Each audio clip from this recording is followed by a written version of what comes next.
আসসালামু আলাইকুম। এই মুহূর্তের সংবাদে আপনাদের স্বাগতম। সিলেট 24 থেকে আমি আসমা।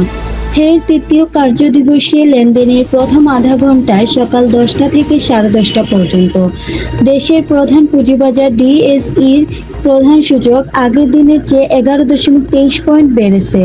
অপর পুঁজিবাজার চট্টগ্রাম স্টক এক্সচেঞ্জের সিএসই প্রধান সূচক আগের দিনের চেয়ে বেড়েছে 1.21 পয়েন্টে। ডিএসইর তথ্য মতে বুধবার লেনদেনের প্রথম আধা ঘন্টায় প্রধান মূল্যসূচক ডিএসই এক্স 11.23 পয়েন্টে ও ডিএসই এস এর সূচক 3.68 পয়েন্টে বেড়ে যথাক্রমে অবস্থান করছে 5,692.83 পয়েন্টে ও 1,241.86 পয়েন্টে। আর ডিএসই 30 সূচক 2.45 পয়েন্টে বেড়ে অবস্থান করছে 2,071.6 পয়েন্টে। এই সময় ডিএসইতে 337টি প্রতিষ্ঠানের শেয়ার লেনদেন হয়েছে। এর মধ্যে দাম বেড়েছে 193টি কোম্পানির শেয়ারের, কমেছে 77টি এবং অপরিবর্তিত হয়েছে 67টি। এছাড়া ডিএসইতে মোট লেনদেন হয়েছে 74,07,00,000 টাকার শেয়ার। অন্যদিকে দেশের অপর পুঁজিবাদ সিএসইতে প্রধান সূচক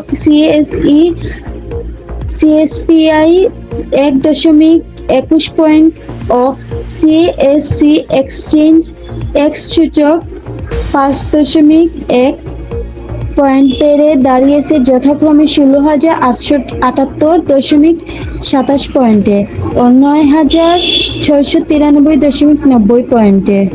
আর সিএসই 30 সূচক 22.65 পয়েন্টে বেড়ে অবস্থান করছে 12,897.25 পয়েন্টে।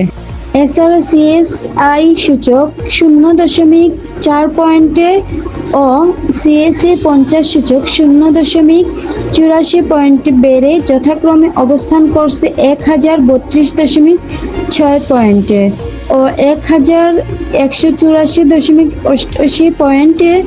এ সময় লেনদেন হয়েছে 83,01,000 টাকা। লেনদেন হওয়া 54 কোম্পানির মধ্যে বেড়েছে 14টি কোম্পানির শেয়ারের, কমেছে 31টির এবং অপরিবর্তিত রয়েছে 9টির। এতক্ষণ শুনছিলেন বিস্তারিত আসমা বেগমের প্রতিবেদনে। Sylhet 24 prime reporter.